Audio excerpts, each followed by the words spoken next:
इराणची राजधानी तेहरानमधून युद्धाच्या भीषणतेचे अत्यंत धक्कादायक व्हिडिओ समोर येत आहेत। इस्रायल आणि अमेरिकेच्या इराणमधल्या लष्करी कारवाईने आता रौद्र रूप धारण केलंय। तेहरानच्या विविध भागातून धुराचे लोट आणि आगीच्या ज्वाळांचे नवं फुटेज प्रसिद्ध झाले। इराणमधील सरकारी इमारती, लष्करी मुख्यालय आणि इराणच्या रेव्होल्युशनरी गार्डच्या तळांना लक्ष्य करण्यात आलेले आहे। शहराच्या मध्यवर्ती भागात एकामागून एक होत असलेल्या शक्तिशाली स्फोटांच्या आवाजाने नागरिक भयभीत झालेले असून रस्त्यावर सर्वत्र राडारोड्याचे ढिगारे आणि गोंधळाचं वातावरण दिसतंय।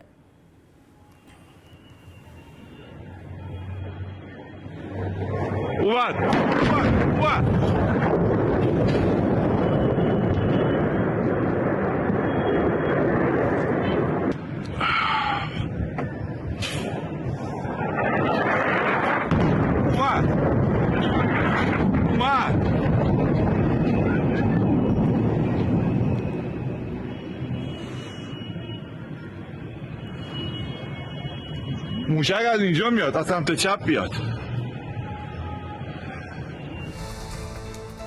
इराणच्या सनंदाज शहरावर अमेरिका इस्रायलचा भीषण हल्ला। सनंदाजमधील IRGC Islamic revolutionary guard corps या मुख्यालयाची इमारत पूर्णपणे उद्ध्वस्त करण्यात आली।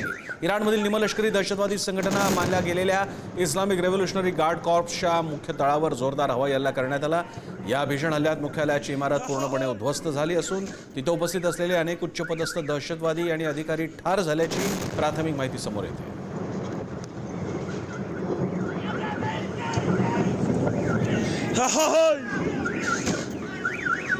इराणच्या रेव्होल्युशनरी गार्ड्स हे तिथलं महत्त्वाचं सुरक्षा पथक मानलं जातं आणि त्यांचं मुख्यालय असलेल्या सनंदा शहरातल्या या ठिकाणी हे बॉम्ब हल्ले करण्यात आले।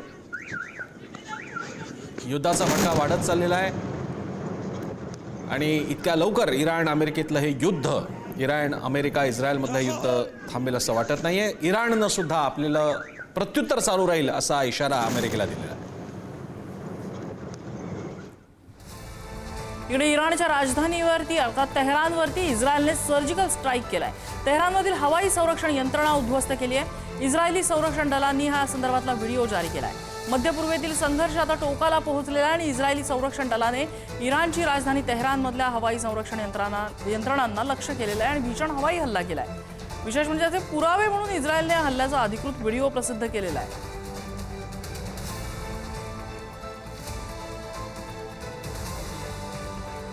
दरम्यान इराणच्या गुप्तचर मंत्रालयाच्या वरिष्ठ अधिकाऱ्यांचा इस्रायली हल्ल्यात मृत्यू झाल्याची बातमी आहे। इस्रायल संरक्षण दलानं एका अधिकृत निवेदनाद्वारे इराणच्या गुप्तचर मंत्रालयातील वरिष्ठ सदस्यांना ठार केल्याची घोषणा केली आहे। ऑपरेशन रोरिंग लायन या अंतर्गत करण्यात आलेल्या पहिल्याच हल्ल्यात इराणला हा मोठा धक्का बसला आहे। सय्यद याह्या हमिदी हे इस्रायल व्यवहार विभागाचे उपगुप्तचर मंत्री होते। इराणसह परदेशात ज्यू, पाश्चात्य गट आणि राजवटीच्या विरोधकांना लक्ष्य करणाऱ्या दहशतवादी कारवायांचं नेतृत्व ते करत होते। जलालपूर हुसैन हे इराणच्या गुप्तचर मंत्रालयातील हेरगिरी विभागाचे ते प्रमुख होते। IDFच्या तंतोतंत गुप्तचर माहितीच्या आधारे ही मोहीम राबवण्यात आली। या कारवाई दरम्यान इस्रायली हवाई दलानं तेहरानमधील इराणच्या गुप्तचर मंत्रालयाच्या मुख्यालयावरही हल्ला केला। या मोहिमेत हमिदी आणि हुसैन यांच्यासह इतर अनेक वरिष्ठ अधिकाऱ्यांनाही मारल्याचा दावा इस्रायलने केला आहे। इकडे अमेरिकेने इराणच्या बॅलिस्टिक क्षेपणास्त्र सुविधांवरती हल्ला केलाय। तब्बल 1000 किलो वजनाचे बॉम्ब्स बॅलिस्टिक क्षेपणास्त्रांवरती त्यांनी ड्रॉप केले आणि हा हल्ला केलेला आहे। 1000 किलो US B-2 स्टेल्थ बॉम्बर्सनी हा हल्ला करण्यात आलेला आहे। B-2 अर्थात बंकर्स भेदण्याची ताकद असलेले हे बॉम्ब्स।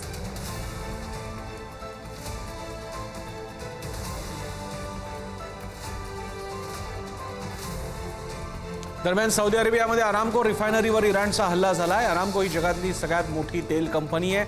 खबरदारीचा उपाय म्हणून अरामको रिफायनरी बंद ठेवण्यात आलेली आहे। दररोज सुमारे 6 लाख बॅरल तेल शुद्धीकरण इतकी क्षमता या रिफायनरीची आहे आणि यावर सुद्धा इराणनं ड्रोन आणि क्षेपणास्त्राचे हल्ले केलेले आहेत। त्याची ही दृश्य अरामको ही जगातल्या आणि सौदीमधल्या अतिशय महत्त्वाचा तेल शुद्धीकरण प्रकल्प आहे।